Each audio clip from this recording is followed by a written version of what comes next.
My dear students, welcome back to rank chaser.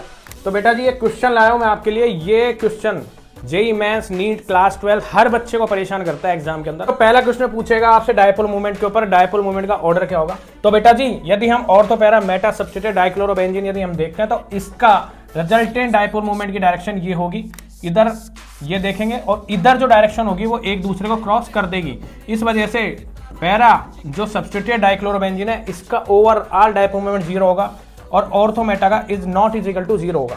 तो बेटा जी, इसमें जो ऑर्डर होगा डायपोल मूवमेंट का वो होगा ऑर्थो मेटा एंड पैरा। फिर हम बात करते हैं बॉइलिंग पॉइंट की। सेकंड क्वेश्चन पूछ सकता है बॉइलिंग पॉइंट। तो बेटा बॉइलिंग पॉइंट भी डायपोल मूवमेंट पे ही डिपेंड करता है। तो बेटा बॉइलिंग ऑर्थो सब्स्टिट्यूटेड डाइक्लोरोबेंजीन यदि हम देखते हैं तो इन दोनों के बीच में कम गैप होने की वजह से, इनके बीच का एंगल 60 डिग्री होने की वजह से डायपोल डायपोल इंटरेक्शन बहुत ज्यादा होता है। इस वजह से इनका बॉइलिंग पॉइंट क्या होगा बेटा, ज्यादा होगा। इसलिए ऑर्थो का सबसे ज्यादा बॉइलिंग पॉइंट होता है। फिर आएगा बेटा पैरा का नंबर। पैरा का क्यों आता है? क्योंकि ये बेटा जी सिमेट्रिक स्ट्रक्चर, इस वजह से इसकी पैकिंग एफिशिएंसी सबसे ज्यादा होती है।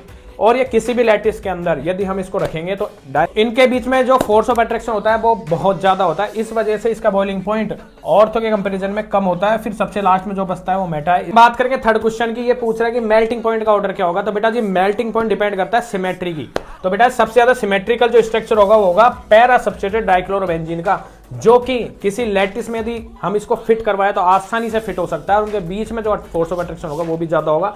जैसे कि मैं आपको इस स्ट्रक्चर में दिखाता हूं। ये कोई लैटिस का स्ट्रक्चर है, ये कोई क्रिस्टल लैटिस है। इसके बीच में यदि मैं पैरा सब्स्टिट्यूटेड डाइक्लोरोबेंजीन को यदि मैं फिट करूंगा तो ये आसानी से फिट होगा और इनके बीच में जो फोर्स ऑफ अट्रैक्शन होगा वो सबसे ज्यादा होगा। और तो मेटा को यदि मैं यहाँ पे अरेंज करूं तो बेटा जी, ये एसिमेट्रिक स्ट्रक्चर होने की वजह से ये क्रिस्टल जालक में फिट नहीं होता है। इस वजह से यदि हम इसके ऑर्डर की बात करेंगे मेल्टिंग पॉइंट की तो बेटा पैरा का, फिर उसके बाद में आता है ऑर्थो, क्योंकि ऑर्थो के बीच क्लोरीन के बीच का एंगल सबसे कम है, इसका डायपोल मोमेंट सबसे ज्यादा होता है और सबसे कम जो रेस में होता है वो तो मेटा होता ही है। तो thank you so much. I hope आपको ये वीडियो अच्छी लगी होगी।